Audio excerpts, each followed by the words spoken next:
his remarks, and we'll take questions after. So please welcome Dr. the Most Honourable Andrew Holness, our Prime Minister. Thank you very much, Minister. The purpose of this press briefing is to give some insight into the administrative and organizational management of the disaster. And that is the area that squarely falls in my office, the office of the Prime Minister. You would have noted that we have made certain changes to the government to increase the efficiency of the operations and management of the disaster, one of which would be the reassigning of ODPEM to the office of the Prime Minister. It is not unusual for the disaster management entity to be centrally located in the office of the Prime Minister. Indeed, in previous dispensations, this was the case. The reassignment of ODPEM to OPM, I would say, is not meant to be a permanent assignment. I have enough entities on my plate to deal with.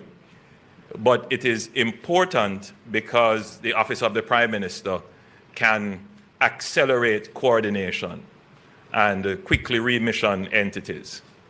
And for ODPEM, we had already undertaken a review, and we concluded that there was need for strengthening the mission and increasing its coordinating ability. I'm pleased to report that I have seen improvements in the functioning of ODPEM, and they were tasked to do a few things. One of them would be to strengthen their inventory management system, to put a system in place that delivers real-time information. They are well down the wicket with that through support from our Information Technology Authority. And the objective of that, the end objective of that, is to answer calls and support the whole idea of transparency. So eventually, and when I say eventually, very soon, as soon as the system is up and running, then we will be able to publish for the public to see what came in as donations and what went out as in terms of their usage and who were the beneficiaries. So the public will be able to see in real time what is the status of donations. That gives confidence to the public. It gives confidence to our donors as well. In these matters, there should be nothing secret, unless a donor country says, we don't want anyone to know what we have given you, which is highly unlikely and has not happened. But we want everybody to know. So we have to put a system in place, one that is reliable, and one that operates in real time, and one that is on time. And so ODPEM is working towards having this inventory management system in place. I've also instructed ODPEM to develop full situational awareness of the disaster space. One of the challenges that we have had, not just with this disaster, but with several other disasters, and that is as a result of the very high level of informality in Jamaica, is that sometimes there are communities that we simply don't know. They're not on the map. We know them traditionally by word of mouth. Informally, they are named and described, but you can't geographically identify them on a map. As a result of that, there may very well be communities that are not served in the disaster response. And so I have brought together, under ODPEM's coordinating responsibility under law, all the GIS systems supported by the Geospatial Data Management branch of the Ministry of Economic Growth and Infrastructure Development, to pull together all our GIS information, that is our geographical information systems, so that we can see, for example, Where are all our schools? Where are all our police stations? Where are all our shops? Where are all our, we've mentioned community centers. Where are electrical installations?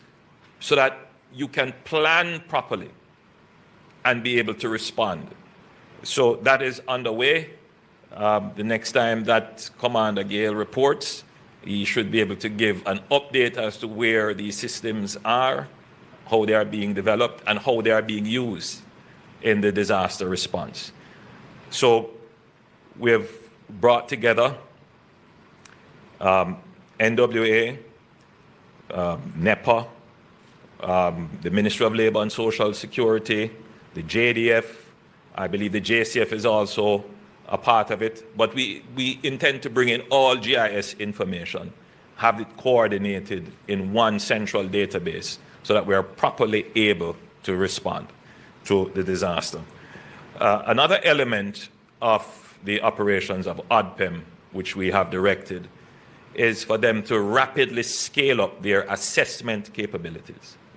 And so in collaboration with the Ministry of Labor and Social Security, which already has an assessment core of social workers who are in the field, ODPEM would be more on the technical side of assessments, but they have to be coordinated. What we don't want is to have several assessors in the field going at different times, talking to the same people and getting everything confused. So we want to have one central core of assessors. So community and stakeholder relations assessments are part of government operations. So for example, the SDC would have some capabilities to do assessment. The Ministry of Labor and Social Security have said, the Ministry of Education, the NWA would all have assessment capabilities. The instruction given to ODPEM is to bring all of this together under one umbrella so that we can create a core of assessors that will be out in the field capturing data in a coordinated way. Why is this data important? Well, we need it to be able to determine, for example, what should be the level and scale of reconstruction grants that we give to people. And if we don't know the damage, then we are just randomly selecting a number to determine how much we should give to persons. So we need proper information. And secondly, if we don't actually know where the damage is, then how do we reach the people? And how do we plan proper routes and develop supply chains and so forth? So the data is very important. So I just wanted to report to the nation that ODPEM is making progress, and the purpose of the data is to improve the efficiency of the service delivery, but also to provide you with the information, verifiable information that you can use to make your own personal decisions about how you respond to the disaster. I wanted to just say a few words on shelters. Now, there is no question in my mind that more work needs to be done on the selection of shelters. And indeed, we may very well have to consider building shelters that are for that purpose. Or when we are building community facilities, to build them up to the standards that a shelter would require. Because in this disaster, many of the shelters that were prescribed as shelters were destroyed. And so some of the areas that you're seeing functioning as shelters were never prescribed as shelters. We just had to use them in the immediate passage of the hurricane. So this is something that we will have to consider. We are now at a point in the disaster where we will have to decommission shelters, demobilize the shelters. That creates some challenges, but why do we have to do this? Many, if not all of the shelters now are schools. And we have to get our schools back up for January. So we can't have the shelters, the schools being used as shelters. So what we have done, we have deployed the social workers and assessors from the Ministry of Labor and Social Security and from the Ministry of Local Government to go into these shelters. You would have heard that we have maybe just under 1,200 or 1,300 persons still in shelters, to go into these shelters and on a case-by-case basis assess their needs and make recommendations, or where possible implement solutions for the decanting of persons from these shelters. And that is underway. Our hopeful target is that we could decommission 90% of the occupants of the shelters from the shelters into alternatives. We are hopeful that we can do this. We're working very hard, but I can't stand here and give a definitive date that it would happen. But the public should know that we have started a process to humanely, with greatest consideration, decommission the shelters and find alternatives for the persons who are using them. I'm certain that this will lead to questions about what are we going to do for schools and when they will reopen. I was the Minister of Education many years ago, so I leave those questions to your capable Minister of Education. She did come to us with a tidy sum for the reconstruction of schools. But more will be said on that in another press briefing. I quickly want to turn to the issue of debris management. Now, by the use of satellite imagery and various other methodologies for determining quantity of debris, I believe it is the UNDP that published something which estimated that we have about 4.8 million metric tons of debris. 4.8 million metric tons of debris. I would say just round that up to 5 million metric tons of debris. Let me put that into context. That is about 480,000 standard truckloads to move. I want that to sink in.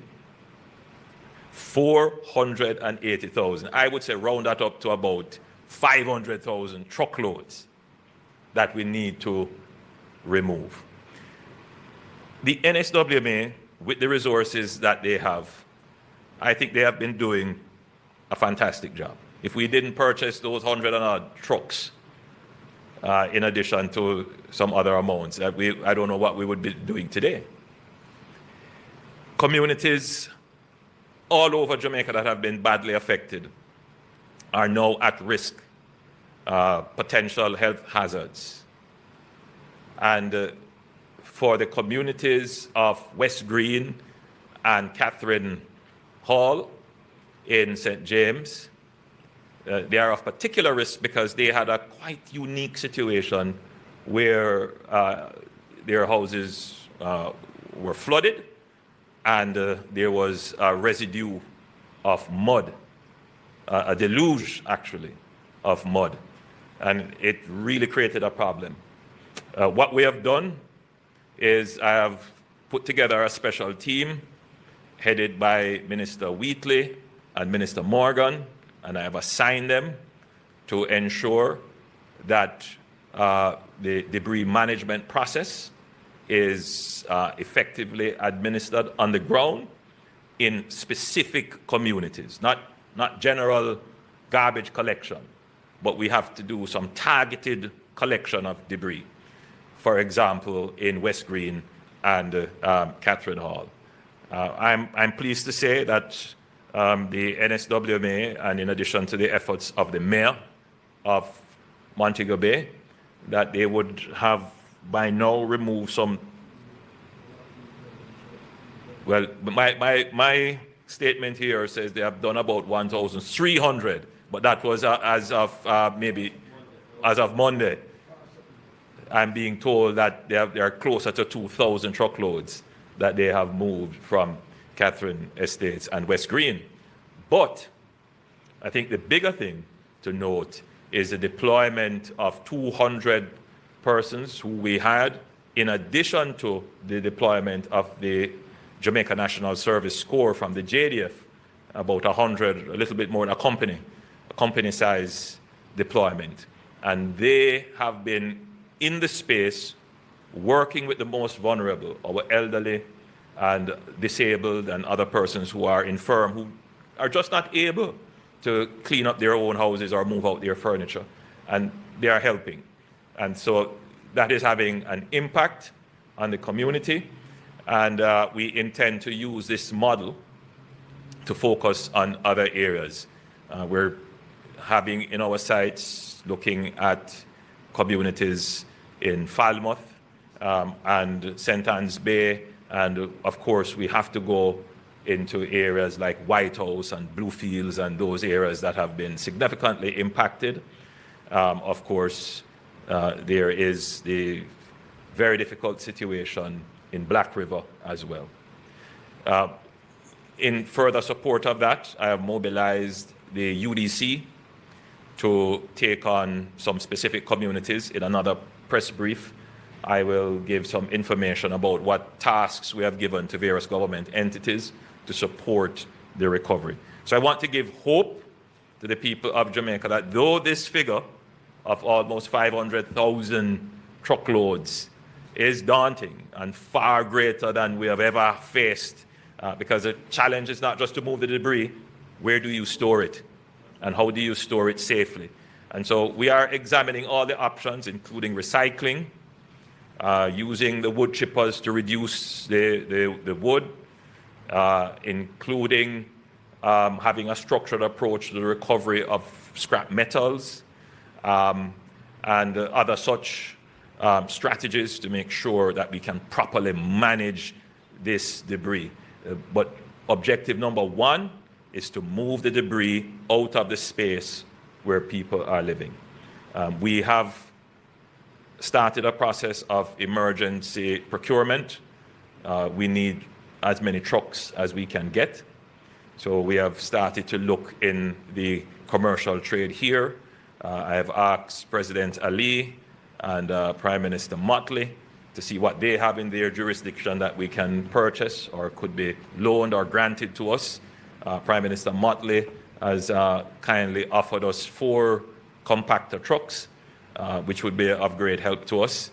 And we have asked the government of China to support us in this regard as well, with heavy equipment trucks, compactors, bulldozers and so forth to help us with this huge problem of debris management. Now let me just say this very quickly, because I know there's somebody who will be saying, and you just hire the trucks. Just hire the trucks. Yes, we do have quite a number of trucks hired, but I want Jamaicans to think of the disaster in the broader sense. That if you were to pull all the trucks out of general operations, what you would effectively do is slow down all the projects that are going on, all the other economic activity, which puts you back at square one.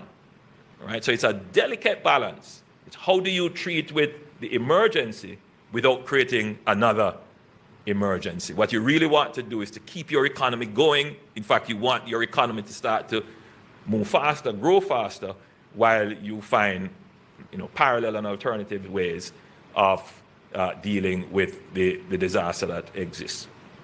So yes, we will be using private trucks, as many of them as we can, but we know that as many trucks that we take out of the private trade, that's a construction project that is slowed up or an operation that has to stop. So it is just a limited resource, and we have to manage it very carefully. So we will have to expand the internal capacity of the various entities that are charged with this debris management. So, yes, it's a big issue. We are working on it. We take note of the reports out of the Ministry of Health, where we have seen some cases, suspected leptospirosis and other cases of waterborne diseases or diseases that are common after such a disaster. I take this opportunity to appeal to all Jamaicans: be super careful in your environment. Be super careful about where you get water, and if you get water, please boil it if you can before, or use some form of treatment.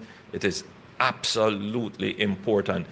In my travels around, I've seen, persons having fun in the springs that are popping up all over the place, and a lot of domestic activities taking place in those springs. I urge the greatest caution.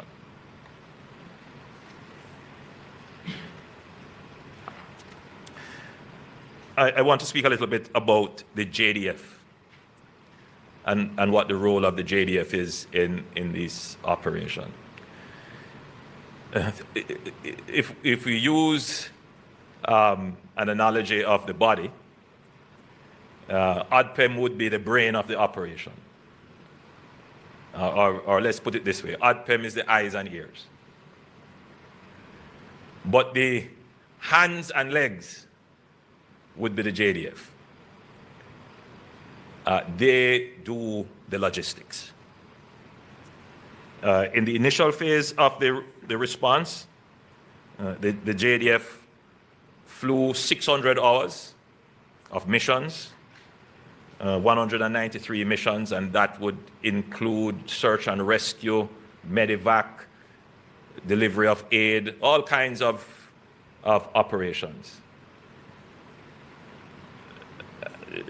Just to say that I don't think the JDF gets all the recognition it deserves and the value of the service they give. I tell the story of a frantic call being made to me. I received it, and on the end of the line was MP James Robertson saying to me that there is a man stuck in the middle of a river, and he's apparently been there for a few days. His legs, one of his leg appeared to be broken, and he's not moving. We had to get proper coordinates, and the JDF flew and rescued him. That, of course, didn't make the news. That's one of many rescues that were done. So the JDF plays a very critical role in giving the capability to the plans that the government lays. Now, just to say, the JDF has just under 8,000 members, and it has deployed more than 2,000 in the direct operations of the disaster relief. Aside from the missions to deliver by air and by sea, by the way, because they have done delivery of packages by the Coast Guard, over 10,000 packages they have delivered. In addition to that, they manage the stores of some of ADPEM's donations and others that are given into the general donation pool. They do the packaging. They do the delivery to what we call the hub and spokes. So they have established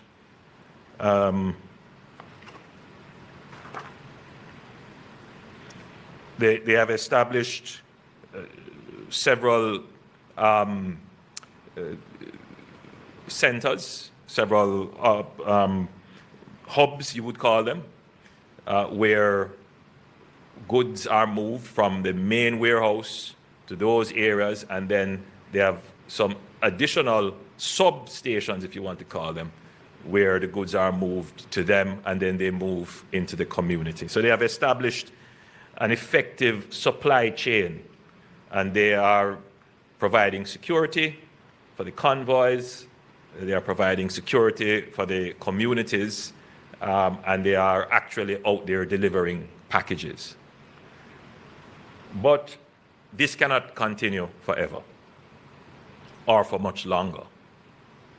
We will transition very shortly, and I want to prepare the public for the transition that will happen. The JDF will maintain the hub and spoke operation, that is moving supplies from the main warehouse to the substations all around the country.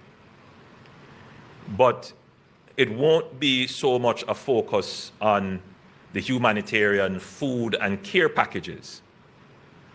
They will have to shift now to the distribution of construction and repair and rebuilding materials.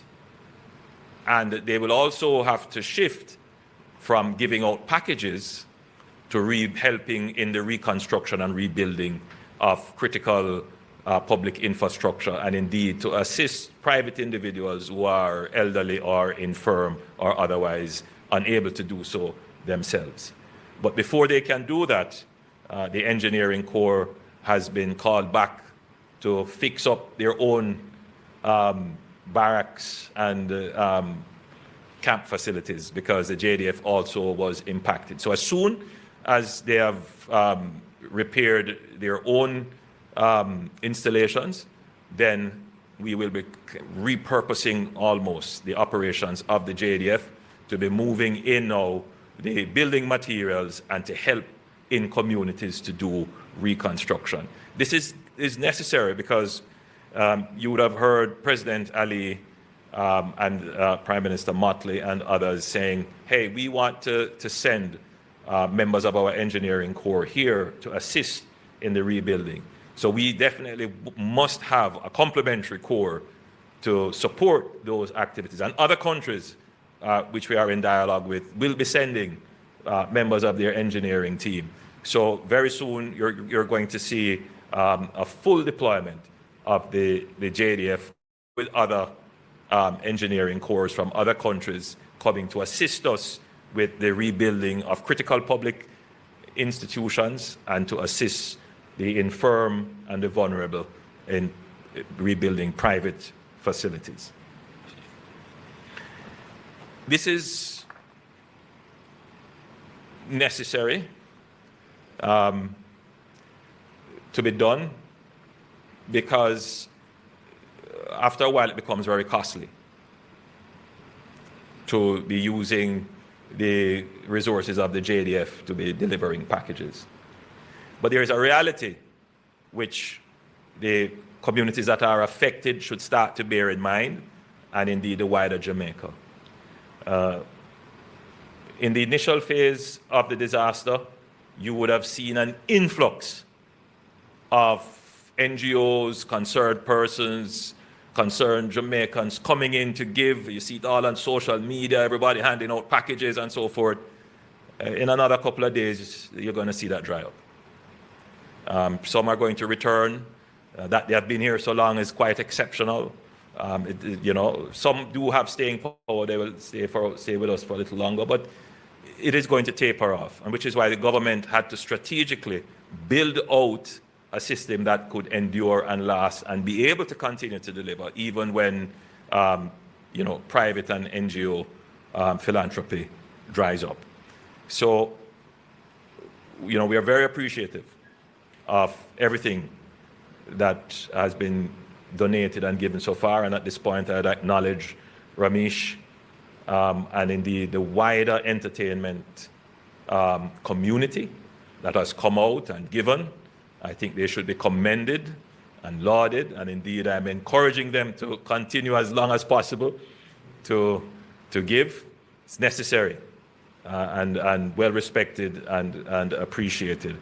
But we also know that as in any disaster, after a while that dries up and the state has to have a standing facility to continue to provide the service.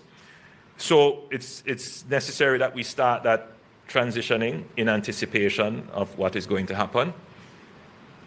And to facilitate that further, we're going to eventually move away from the distribution of packages to, first of all, a coupon or a card system once we get the shops and stores up and running. And then eventually that will be rolled into an augmented path program where persons who are in need of this kind of relief over an extended period of time can be supported seamlessly. All right? So we are trying to return to normalcy as quickly as possible. For that to happen, we need to support businesses. And what is the purpose of a business? Purpose of a business is to make a profit. So government has to be very careful in how it supports business. Yes, there may be times when government gives a grant, and there are considerations as to how we can help.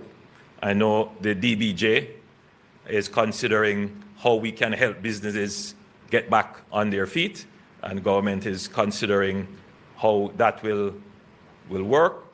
In another press briefing, we will go into more details about that. But in my last press briefing, I mentioned, and pardon me for thinking that it would be readily understood by all, that we would support profit-making entities by loaning them generators or Starlink communication devices so that they can start operations, so that we can transition from everyday packing a bag, loading it on a truck, driving it to an area, then we have to have security to protect it, and then we have to take the soldiers to go out and give it,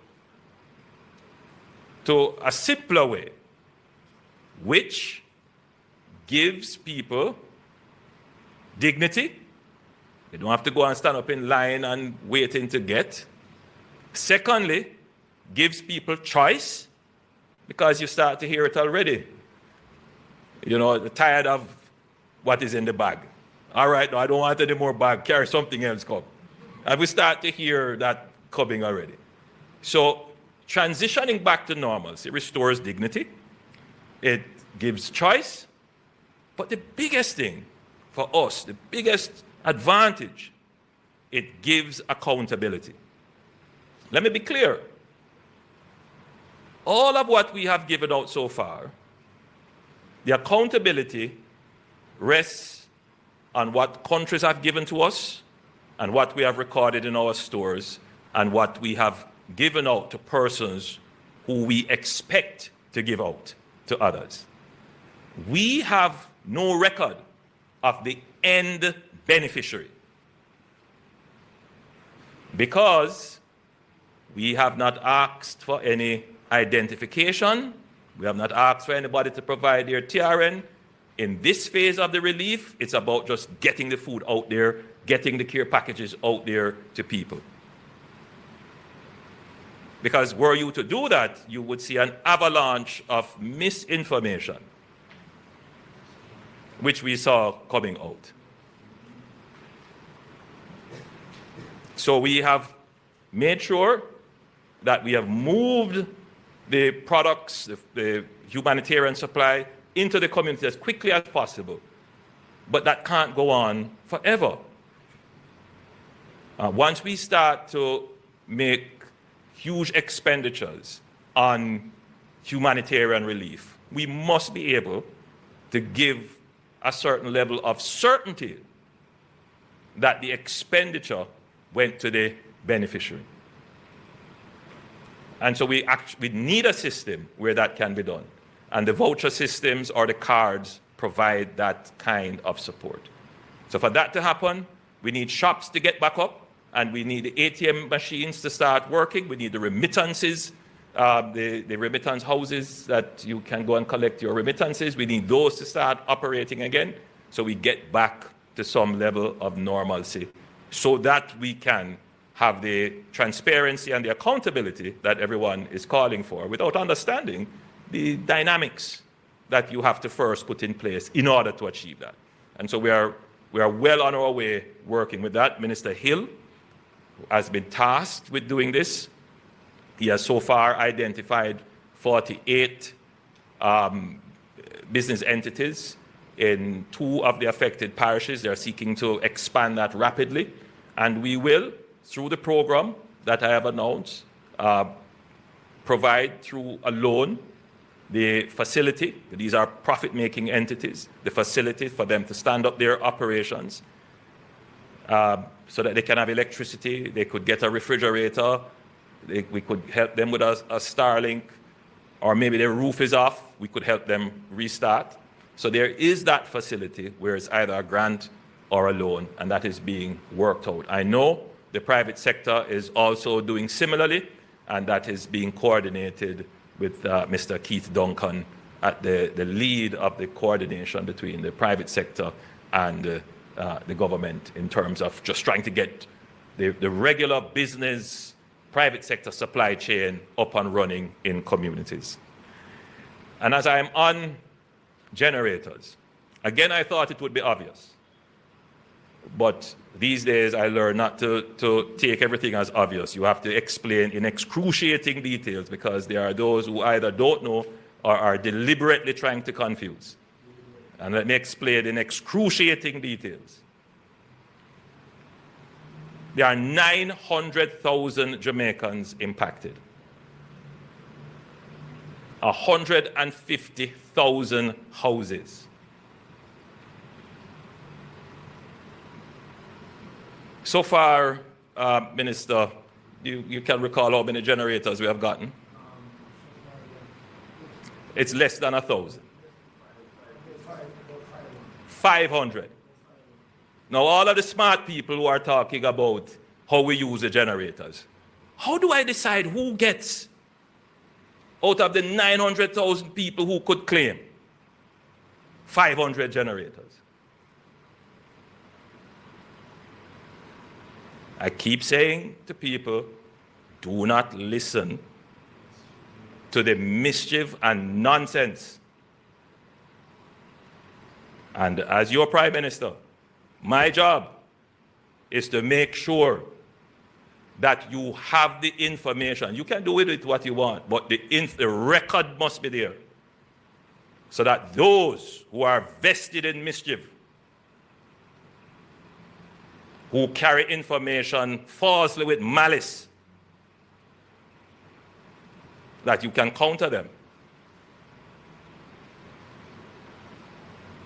So a lot of the nonsense you hear, you can dismiss it. 500, it's less than 560 generators so far.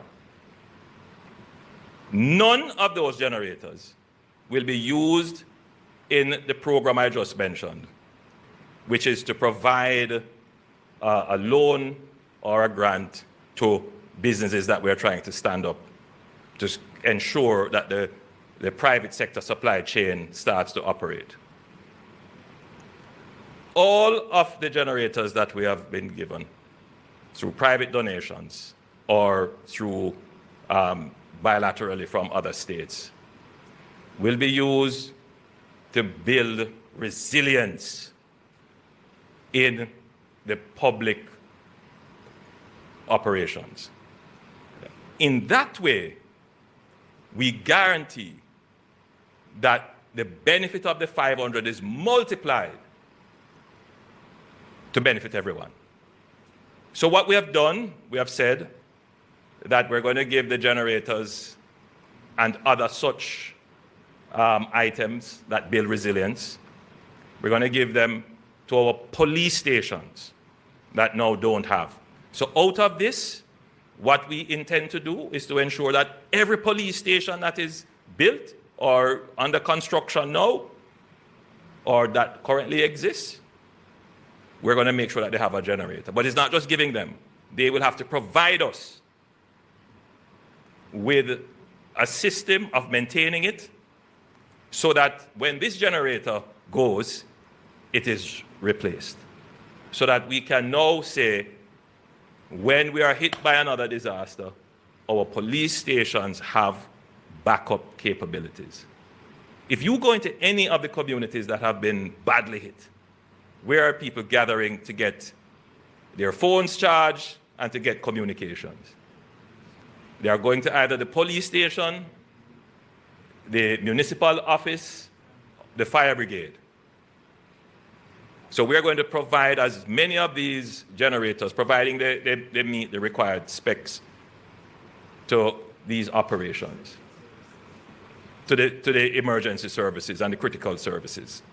And that's what we've been doing. I personally have given to 3 police stations. And the people there are very happy to have it, because that's where they go to get some electricity to charge their phone and have safety in making their calls. And I know that the same thing has been done with the Starlinks that we have gotten, that they have been used to give to hospitals, the police station, the fire brigade, and so forth.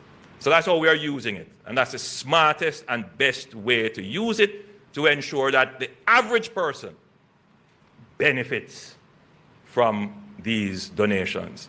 And I'm sure that our donors would be far more satisfied to know that these are used in the public good and not given to private persons. So I think I've covered quite a bit there. Let me transition to one last thing here.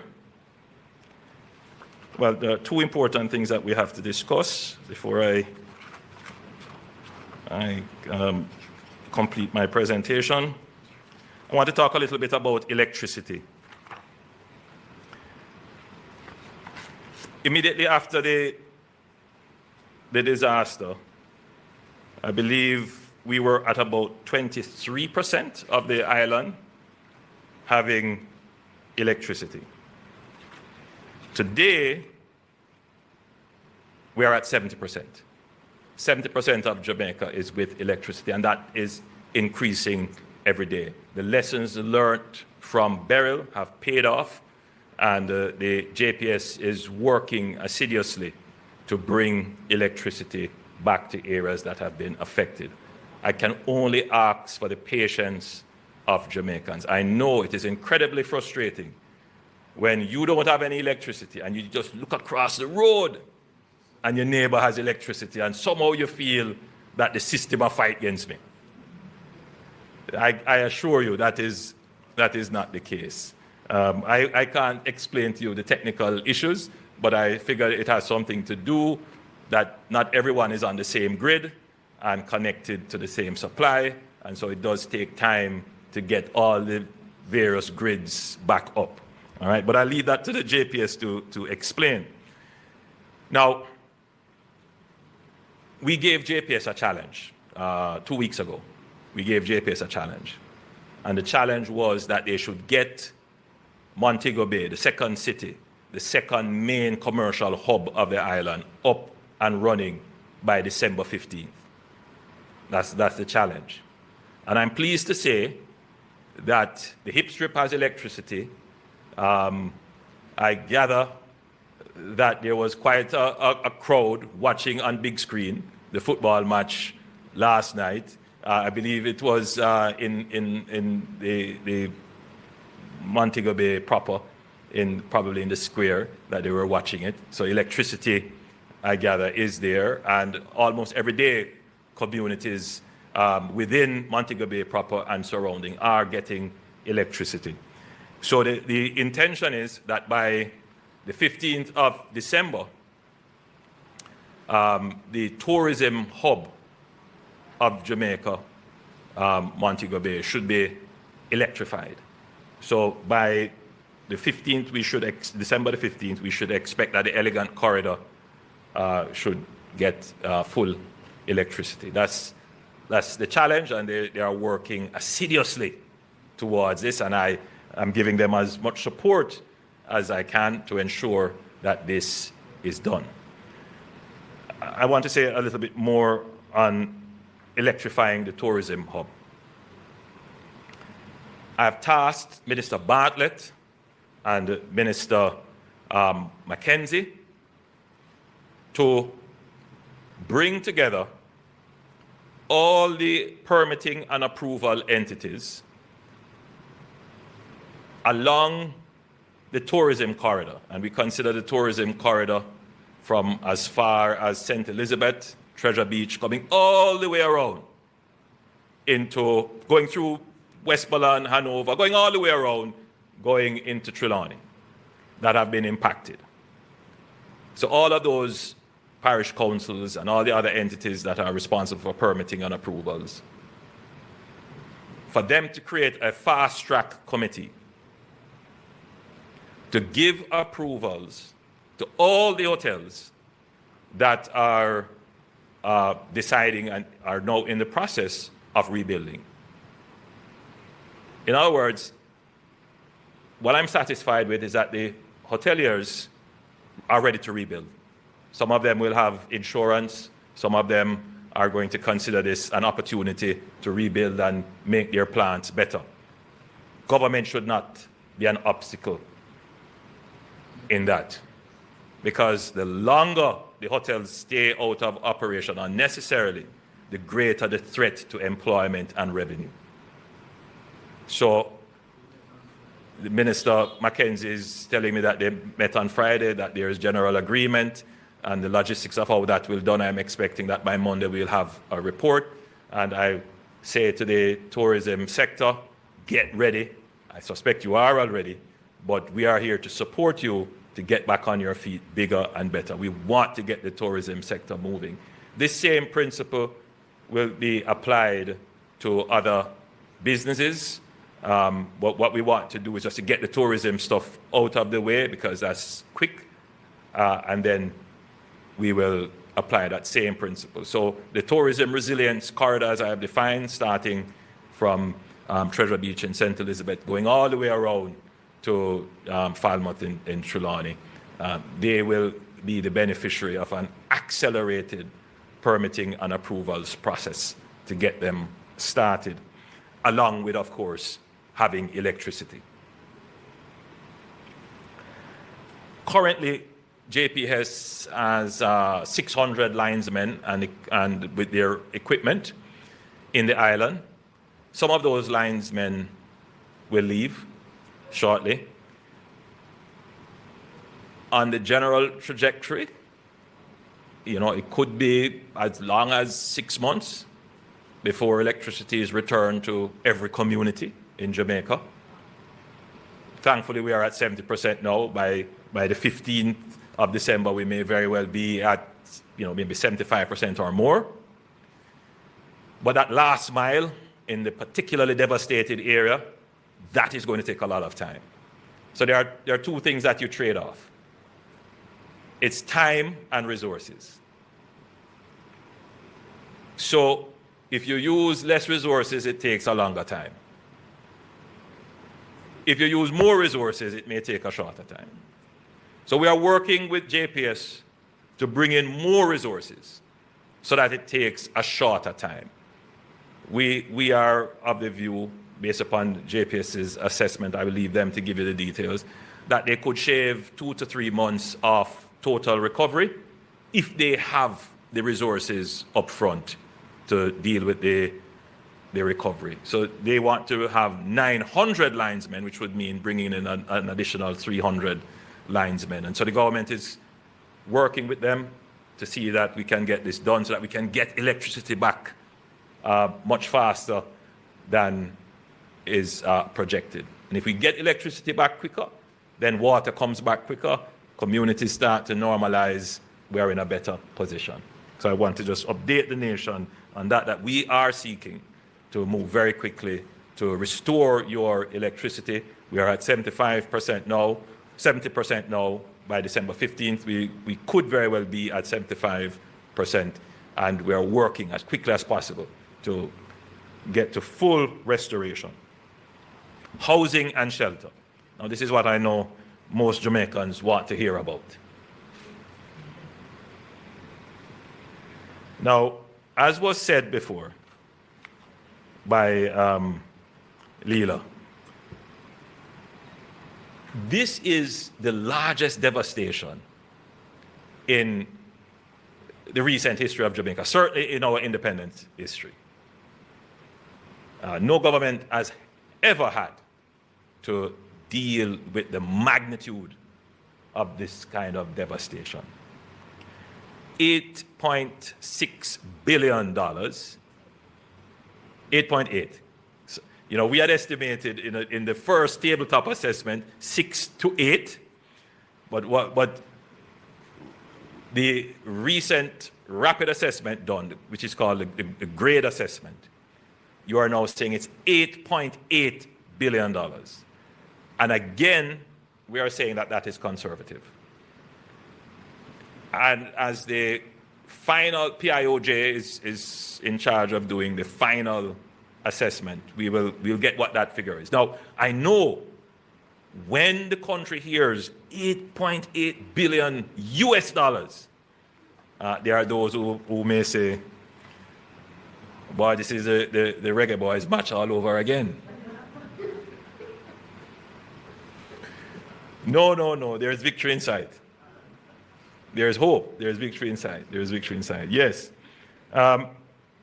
Not all of that $8.8 billion, or whatever it may end up being when the final assessment is done, is on the account of the government. A large part of that would be private assets that have been destroyed. The hotels, we've seen some farms destroyed, manufacturing, private homes. Some of these are insured. So there is likely to be an inflow of insurance resources to treat with those.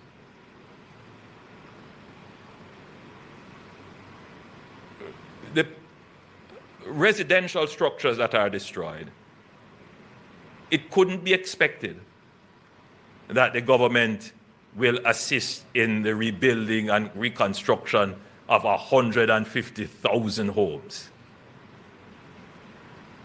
There are some Jamaicans who already have rebuilt their homes in terms of putting on their roofs, and they're not waiting on government. And they're going to go ahead, and they may not have it. They might very well be, poor persons who just don't have it, but they are independent people, and they're just not going to wait on government. They're going to go ahead and do what they can. And then there are those who simply do not have the resources to rebuild. And the government will have to assist in that. They simply just don't have it. So you have the two extremes. Those who are independent and who will move ahead, and those who are completely dependent on the resources of the state to assist. And then there are some in the middle who have some of it, but they need government's help to get them along the way. So that gives you the kind of shape as to how government will respond. For those who have it and are going to independently repair their homes, repair their businesses, government must not stand in the way. Accelerated processes for the rebuilding. For those who need partial help and support, we will have to have a system in place where the cases are properly assessed and there is a mechanism that provides the assistance. And then for those who definitely can't do it, don't have any support, then we will also have to consider, in addition to the rebuilding support, we have to consider some relief support for them. So in the first phase, the goal is to quickly stabilize households and make damaged homes livable with longer-term rebuilding plans, while longer-term rebuilding plans are put in place. And so this will include distribution of shelter kits, heavy-duty tarpaulins, shrink-wrap roofing solutions, and emergency repair materials. And that will be provided to those persons who, by our assessment, we know they definitely cannot rebuild. That assessment is underway. The Minister of Labour and Social Security has reported to me that they have done just over 16,000 assessments across the island so far. So they have a little way to go, but we're going to ramp up, as I said earlier, the core of assessors so that we can do this very rapidly. But remember when I spoke of the supply chain that JDF has established? We're going to use this supply chain to bring the materials in and to distribute them to those who are needed, in need. So it's a repurposing of the supply chain, as I had said, to now go and do this level of rebuilding and supporting the relief. We have examined pre-built containerized modular solutions, and we have settled in our minds that this is appropriate for the Jamaican situation that we now have.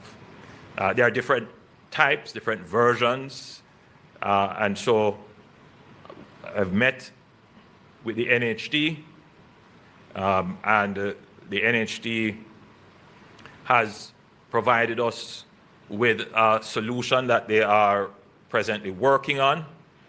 At a later stage, we'll go into more details, but the plan is for, in the initial phase, for the NHD to purchase 5,000 container homes. And those will be, some of them will be for sale. So with a program with the NHD, you will be able to purchase. Some of them will be used to build housing schemes, which you can purchase. And a portion of them will be made available through social housing. The government itself will also be purchasing some of these containerized housing solutions, which will be made available through the social housing modality. So effectively, we have to do a rapid deployment of housing solutions. And the easiest way to do this is to use the containerized solutions. They do take some time to arrive in Jamaica. There's just certainly not the quantity to make an impact. So we have met and discussed it. We have taken the policy decision that these can be used. And so the process of acquiring them through the procurement process, they have been given the approval to move ahead with that. So that should start in short order. You know, we are not going to get them here for Christmas. I just have to be frank with everybody. But we should start to see some coming in by late January. And those that come in initially, we are going to be looking at the worst cases assessed to make them available. For Christmas and for the initial stages, we're going to have to try to do the shelter repair kits, the heavy-duty tarpaulins, and those kinds of solutions, in addition to the rebuilding, the actual putting on roofs and so forth, as much of that as we can in the coming weeks leading up to Christmas. But the containerized solution does take some time. The shipping is between 30 to 90 days, just that alone. Then there is some procurement and other administrative and bureaucratic things that might take up the time. So we're really trying to cut it as quickly as possible, as short as possible. But even with the best efforts, there may be some challenges. Yes, the government will give rebuilding grants. I cannot say how much those will be or the categories right now. I mean, we have decided on the category. The burial framework will apply: minor, moderate, and severe.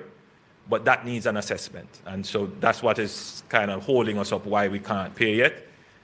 Now, we're not going to wait until we have assessed every single house. But we do need to reach a critical threshold where we begin to see how the damage is stacking up from a statistical point of view. So we know how much to allocate for minor repairs, how much to allocate for moderate repairs, and how much to allocate for severe. And we actually need the report so that we can establish the threshold. What exactly is minor? What exactly is moderate? And what exactly range is severe? So we're not yet at that threshold. I suspect by the time we reach 30,000 assessments, you would start to see the kind of repetitive nature of the damage, and so you can establish what the thresholds are. So we should get to 30,000 very, very soon, based upon the work that ODPEM is doing in expanding its core and coordinating, and the work already being done by the Ministry of Labor and Social Security.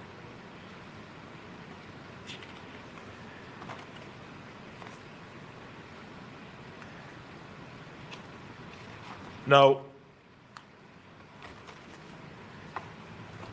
I want to talk a little bit about the reconstruction of Jamaica. Like most, you know, when the disaster struck, I said, wow, how are we going to manage this crisis? But as you start to delve into it, yes, it is a challenge. Yes, it is a crisis. But it is also an amazing opportunity. And I want all Jamaicans to begin to think about the crisis in the sense of an opportunity. You had put on your roof and you didn't put on the hurricane straps. Well, and of course your roof was blown off, or maybe it wasn't. But when you're putting on back the roof, or when you look at your neighbor's roof gone, and yours somehow was spared by divine intervention, now is the time to put on those hurricane straps. I know that there are many Jamaicans who will be saying, no more zinc for me. I'm going totally slab. Before you think about slabbing your roof, make sure that the structures can support it. And in fact, Minister of Local Government, I think we may very well need to have a campaign to go around and inform the public, those who are reconstructing, that there are some engineering requirements for putting on slab roof, because you don't want to replace one disaster with another. Right? So that needs to be addressed. So as we transition into the recovery phase, we have also commenced preparation for the rebuilding and construction phase. As said before, the World Bank's rapid damage assessment has quantified physical damage at 8.8 billion US dollars. This figure includes damage to public and private property, but does not include economic losses and the cost of recovery. It is the cost of what was there before Melissa, and it does not include any premium on building back better or stronger. While this estimate will no doubt be refined by more detailed assessments, it is unquestionable that Hurricane Melissa is the deadliest natural disaster to hit Jamaica in over 70 years. In absolute terms, the cost of the damage is the highest of any hurricane in Jamaica's recorded history. This means the rebuilding effort will be the largest in Jamaica's modern history. Existing government structures, procedures, rules, and regulations are not designed for capital reconstruction at the emergency speed and scale required. Our traditional, decentralized ministry by ministry and agency by agency approaches and procurement and public investment rules, while appropriate in normal times, I don't believe so, were not designed to meet the scale and speed that will be required to implement an effective post-Melissa recovery in any practical time frame. Furthermore, having each agency or ministry of government mount its own reconstruction would, over the longer term, cannibalize operational capacity and further affect the delivery of public services.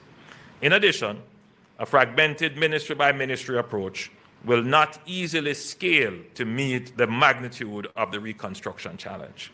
We therefore need a dedicated reconstruction apparatus. The government will therefore establish the National Reconstruction and Resilience Authority, NARA, a statutory body with special powers to lead, coordinate, fast-track, and oversee national reconstruction, reporting directly to the Office of the Prime Minister. The NARA will focus on building back better, safer homes, climate-resilient infrastructure, better land use planning, relocation from high-risk zones, and taking the opportunity to introduce new industries and new businesses to areas that previously had no economic base. There is national and international precedence for this approach. It has been used in large-scale disasters, for example, in New Orleans in 2005 after Hurricane Katrina, in Canterbury, New Zealand after the Christchurch earthquake, in 2011, and also in Japan in 2011 after the earthquake and tsunami. In Jamaica too, Prime Minister Patterson established the Office of National Reconstruction after Hurricane Ivan. The ONR, as it was called, was set up as a special unit to coordinate relief and reconstruction. It was not established by an act of Parliament.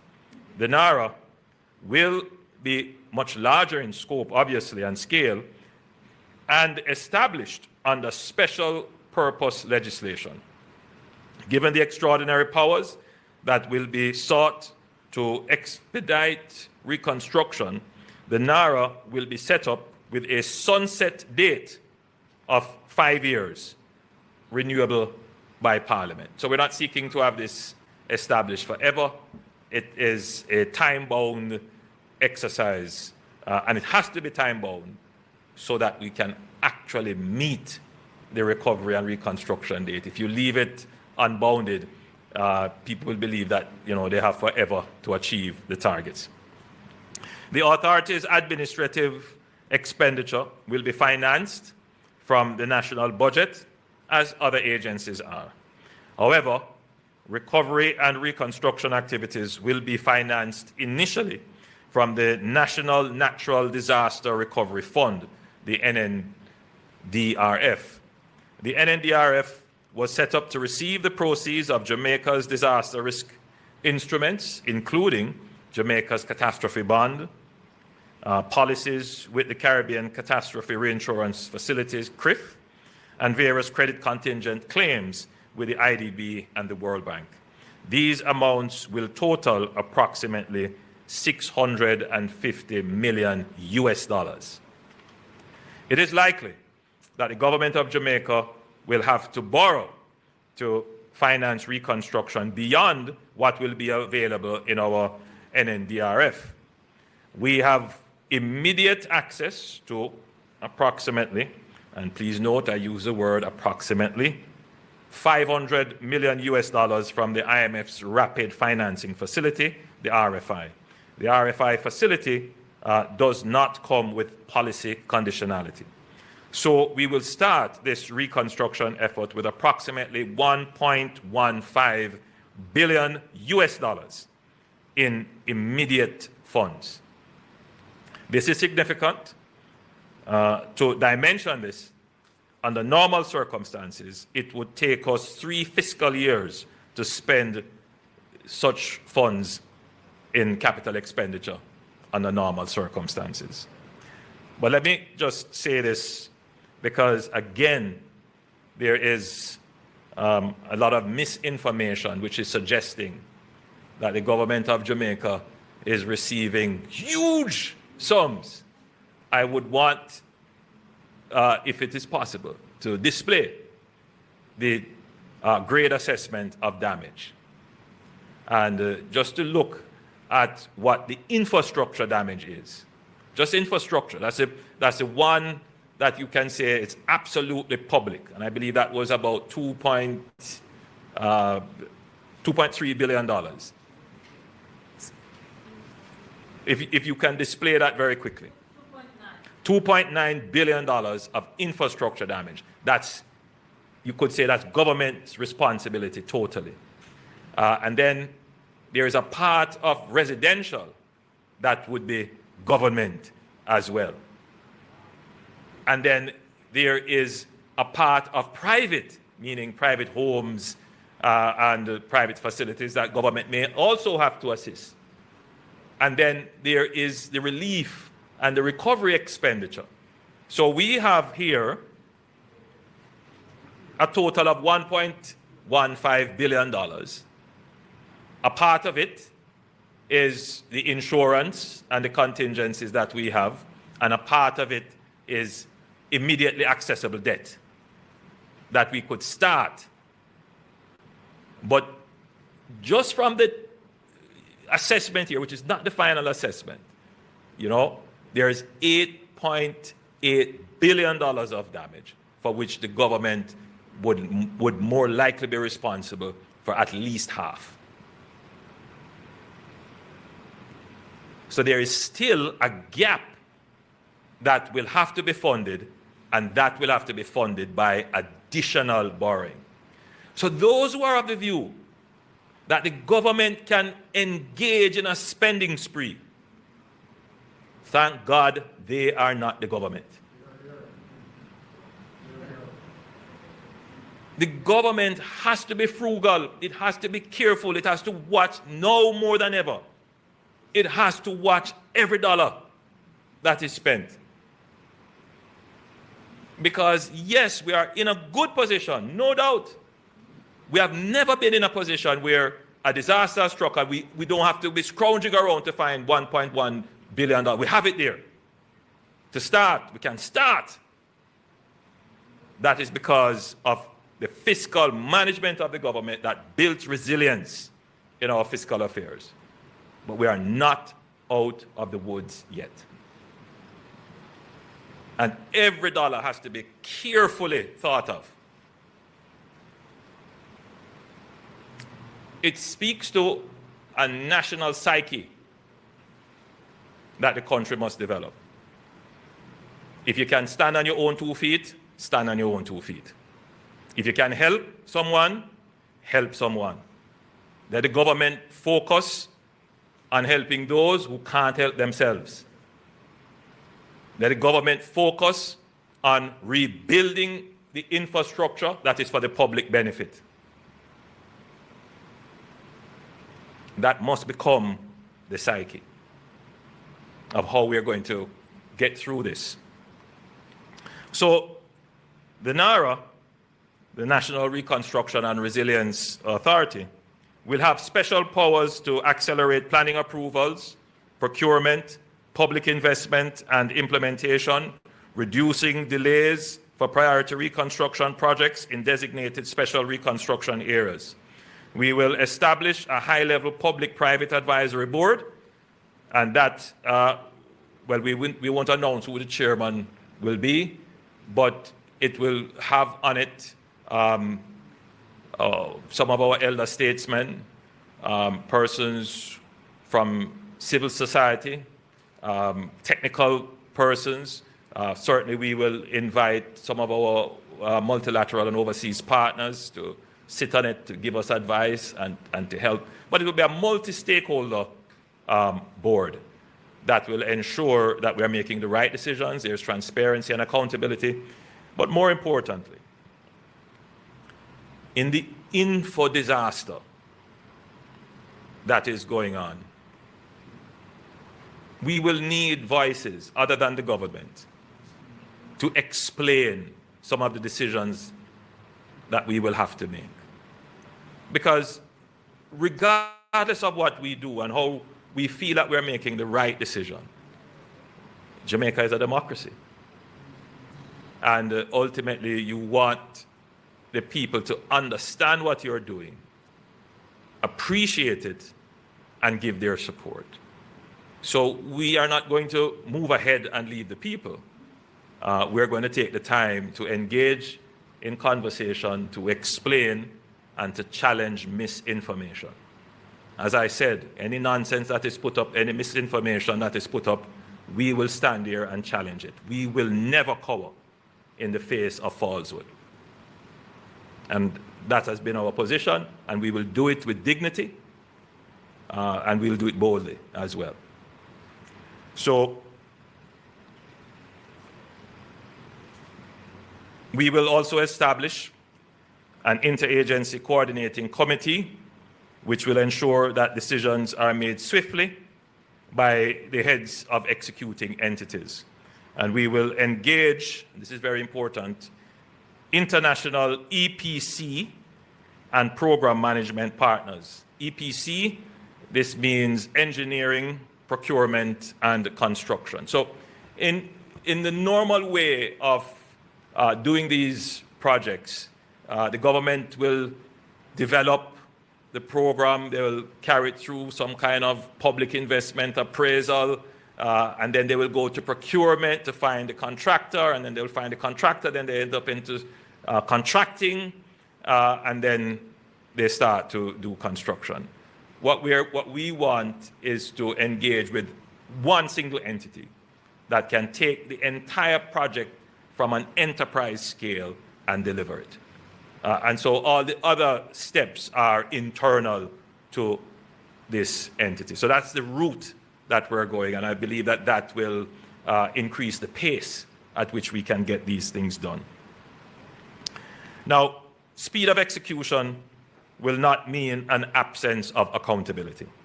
On the contrary, the legislation that gives birth to the NARA will incorporate transparency and accountability mechanisms that can provide assurances to the public.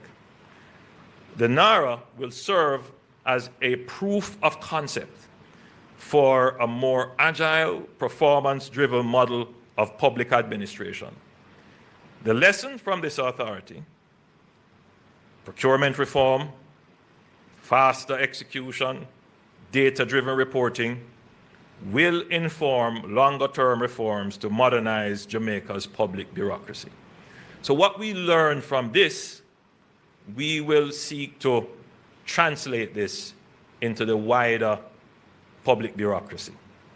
So the NARA will ultimately provide a blueprint for wider public sector transformation, demonstrating how Jamaica can deliver major projects faster, more transparently, and with greater accountability. This approach aligns with the government's broader vision of a modern, efficient state capable of delivering development outcomes at scale. So, ladies and gentlemen, I believe I have covered a broad range of topics that are pertinent to the disaster management. And I hope that the information has been useful, and that as a citizen, you will use this information to counter some of the misinformation and deliberate malicious information that is being circulated in some quarters. But we also hope that this information will give you hope that all is not lost, that there is a brighter future ahead for Jamaica. I hope it will create in you the strength to work even harder at what you're doing to make your efforts successful and count in the ledger of Jamaica's economic progress and growth. So even while half of Jamaica is devastated, the half that is not should work harder, grow faster, and help the other half, while we rebuild the other half to be as strong and resilient as this half. As I close, I say this: the NARA will not only focus on the 5 parishes or the 16 constituencies that have been badly hit. Notice, it is resilience, it is reconstruction, and it is resilience. Kingston, the capital, the KMA, or if you want to say the KMR, needs more investment for its resilience. We can't wait until a disaster, then we say we're going to do the expenditure. So there are some resilience building things that we need to do, and those will also be incorporated in the NARA projects. So ladies and gentlemen, I know it's been a long presentation, but it was necessary. I thank you for your attention and your patience. Thank you, Prime Minister. That was very, very hopeful. And I heard you at the end saying that we all have our role to play. And that is why, again, Ramesh, I'm going to call you out again because of the work that you've done. The government has been doing a lot of work, and we come here, every press conference, you have tons of ministers here that report on what is being done. We're as open as you can find any government be, and actually open to the media. The media can ask us any question in any of these press conferences. But at the same time, we do need the help of others. And Ramesh, you're such a great example. He told me earlier, PM, that he has distributed 10,000 care packages, 2,000 hot meals, 2,000 tarpaulins, ply, hundreds of sheets of ply and zinc, and he's helped 13 homes for the elderly or children's homes, and he's cleared 40 roads. He sounds like an MP. So he's done a lot of work, and that's really what you want to see, those who can helping, and different people can help in different ways, and I want to thank you. He says he wants to help with schools, and so we were meeting right before this, Prime Minister, to talk about the work he is doing to rebuild some of the schools with his own network of individuals, and that's how we're going to rebuild. It's going to be all of us doing what we can to support those who need the support. And before we go to questions, just reminding you that today's International Men's Day. Happy International Men's Day, PM, Minister Mackenzie, Minister Wheatley, everybody, all the men in here, happy International Men's Day. On International Women's Day, PM gave all of us roses, all the women roses. I'm sorry, it's because of the hurricane we don't have any roses for you men today. But, you know, next year you'll get it from me. So we're now going to open up to questions from the media. I'm looking for the microphone. All right, lady in yellow, hopeful color.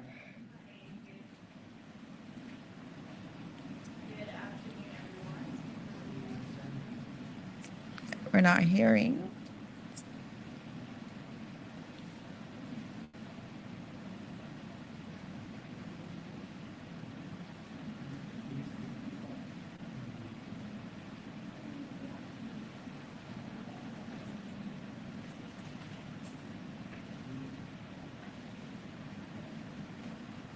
All right, I think this one works. Thank you. Wonderful. Good afternoon, everyone. Khaleesi Wright from Nationwide News. I have 3 questions. Concerns have been raised about the widespread mental health challenges that may be faced by citizens due to the severe impact of Hurricane Melissa. What support services have been implemented so far for individuals in severely affected parishes to cope with the psychological impact of Hurricane Melissa?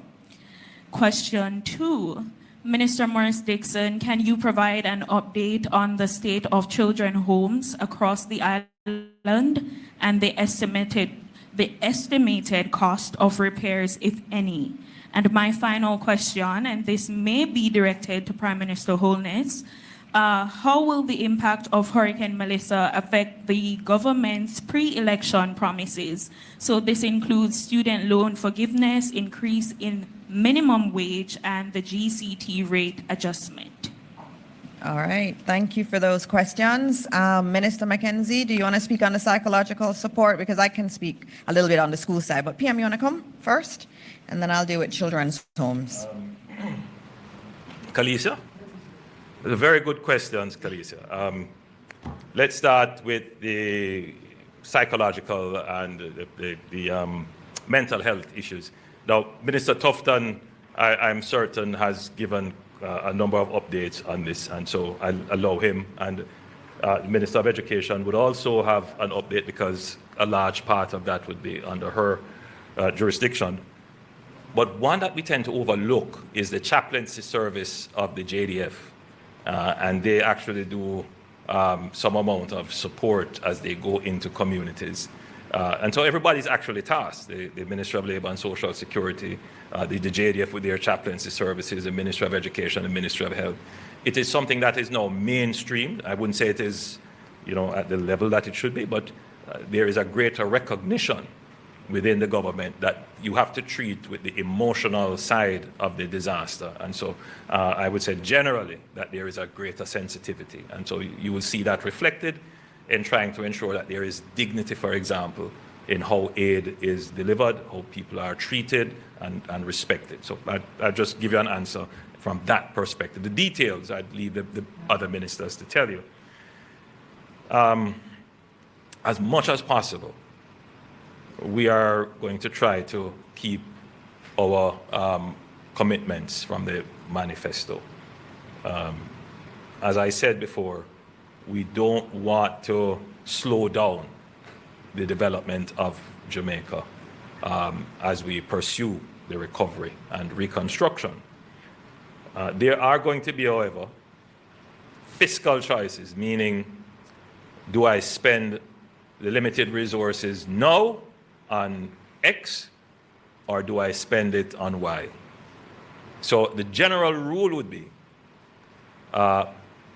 if spending on the election promise is not something that is going to yield immediately greater results than spending it on the recovery or on the reconstruction, then we would go for what yields the greater overall results. And that's why you have a government to, and you can be assured that in the cabinet, you have what you could describe as fiscal conservatives and persons who, I won't describe them in any other way other than they believe that you should spend on the human concerns and so forth. So it's a good balance. And so we're going to debate them.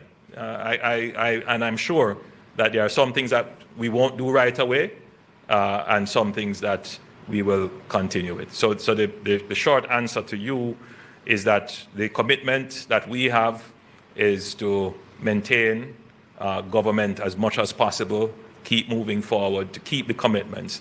But if there are trade-offs to be made, we will make the trade-off as what is best for growing Jamaica. All right, thank you. And PM, just in terms of the children's homes, just noting that the CPFSA has been out visiting all of the children's homes across the country. There are 2 of them that were damaged, and so we're looking at new facilities for those to move the children to new facilities. In terms of children who are in state care but maybe in private homes, so like in the foster care program, the CPFSA has been asked to reach every single family. That has been difficult with the telecommunication challenges that we have, but they have been actively reaching out to the families of the foster children, but all children in our children's homes are accounted for, and so they're all safe, and so that's a very good thing, and we're very happy about that. In terms of psychosocial, in terms of our schools, that's been a priority of ours. When schools open, the focus has been on psychosocial support for our teachers first off, and then they can provide that service to our students. We've been getting a lot of assistance from entities like UNICEF. And our counseling group has been working very hard with our teachers and with the entire school community in terms of talking through all of these things. And the trauma is real. It's real trauma. And some of it will not manifest right away, which is what we keep reminding our stakeholders, that children will seem okay, and it will be months down the line that you will start to see the signs of problems. So we are very alert to it, and our counseling teams, our guidance counselors across the system are working with our schools to ensure that we provide the adequate support that they can. Thank you. All right. Afternoon, Zara Burton, 18 Degrees North. Just a point of comment. The fact that the ODPEM head just left a while ago and he's the one in charge of this initiative in terms of getting aid to people, I believe it's counterproductive to have these press conferences and for him not to be here at this particular juncture stepping out like that. So I just want to make that point. The second set of questions. Okay, ask your questions and then I'll He said he respond. was going to PAAC, but Yes. we also have questions in the media, and I don't think that's right. Okay, if I could just also say some questions, please.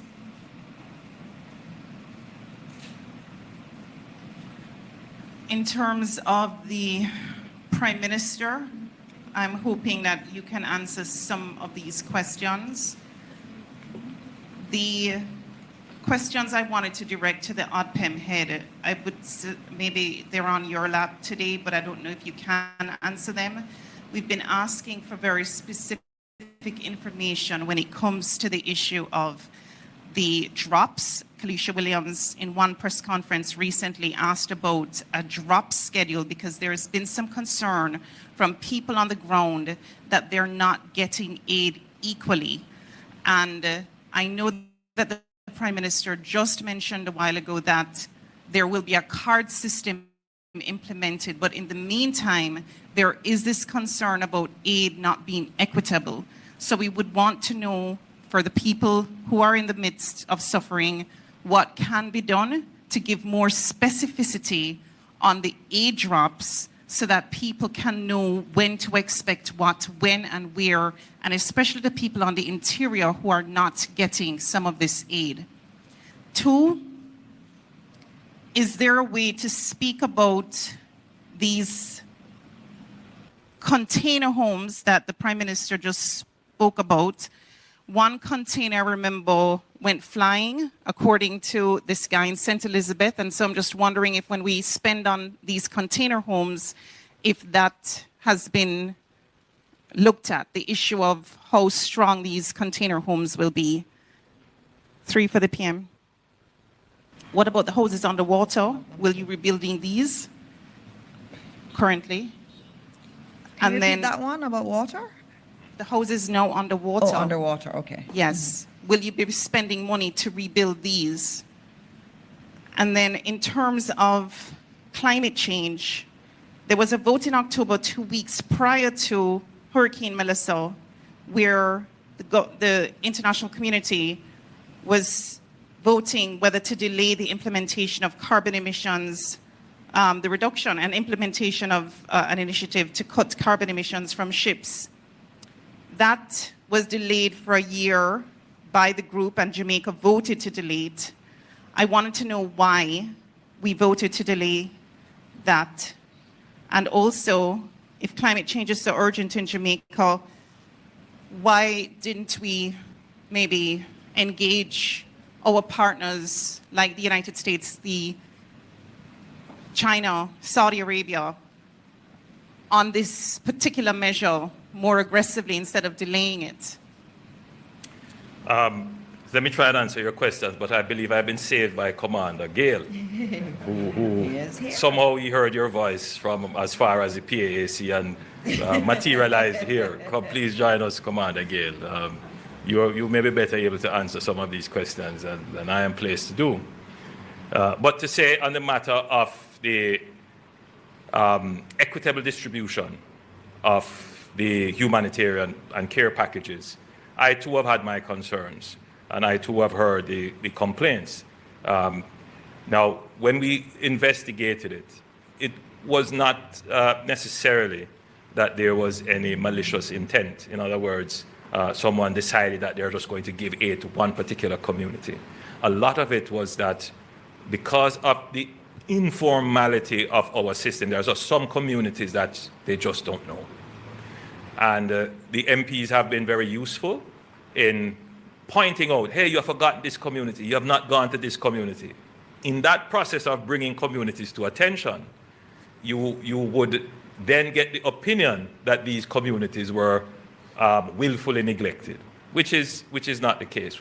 So what we have said to ODPEM is, listen, go and do a thorough check for every community. Because remember now, there are some communities that may have been informally settled, that there's no formal record of them on a map, or sometimes the parish councils don't even know. But the MPs would likely have general knowledge of the area. And so to bring the two knowledge bases together, what we know formally on our maps and what the MPs and other persons know. We're going to put that now on a solid database so that we can have a systematic delivery, which is what we have started to do, and which is what I said here 2 weeks ago, in response to this very thing, that we need to have a systematic delivery, a proper schedule, where every community that has been impacted that needs assistance, that we can get it to them on a routine basis. And that is what Commander Gale has been tasked to do, and I'm not sure if you can give an update as to where we are in building out the number of communities and where we are in terms of reaching the communities that have been impacted. On the climate change issues, I am not prepared in terms of the questions that you have asked, but I could undertake at the next briefing when Minister Samuda has returned and I can have a discussion with him. I will give you some responses on those. We have noted the questions, and so we'll give you the responses on the climate change issues. Oh, the houses underwater. Oh, the container homes. Right. So the questions that you have raised are valid questions about their strength. We have looked at it in a comprehensive way. We have actually had a meeting this morning with the NHT. As I said, at another briefing, we'll go more into housing. But yes, we have examined structural, the structural integrity, the environmental health, the materials that are used, the space, heat, and insulation. We have looked at them in a comprehensive way. And so we have, as I've said, we have made a decision that we can go with some of these containerized modular solutions. But we will certainly make sure that the ones that we bring here are structurally sound and environmentally healthy as well for human use. The houses underwater. I've been looking at that. I can't give you an answer right now. Remember now, many of these are private properties. So they would fall under government giving some kind of assistance to recover. So we would have to go and do a case-by-case assessment. Do they have insurance? Did they occupy the land legally? All of these are things that you would have to do before we could make a general statement about how government will help. But you can take it that government will lean forward to give some support to those persons who have been so affected. Thank you. You can ask one question of him and see he stayed back from PAAC, and also on your NHT question though. I just wanted to note that the NHT is one of the most professional entities you can find, and they're not going to put forward a solution that is not safe for Jamaicans, and I know they've done their work on that one. Okay, can I just give the updates as PM had asked? Sir, so my very last engagement before coming here was starting a room, UN Ops, starting the Special Data Management team of GIS experts from the JDF, and some others. We were going all this very same issue, Prime Minister, so we're actively working to bring all those communities that we can find, even those outside the SDC boundaries, into that one working template. It will take some time, but it is a work underway. I will say as well that immediately post the blow, just by what we were doing in the NIOC, and based on reports on the ground and early assessments, we were tracking just about 182 SDC communities that were badly affected by Melissa.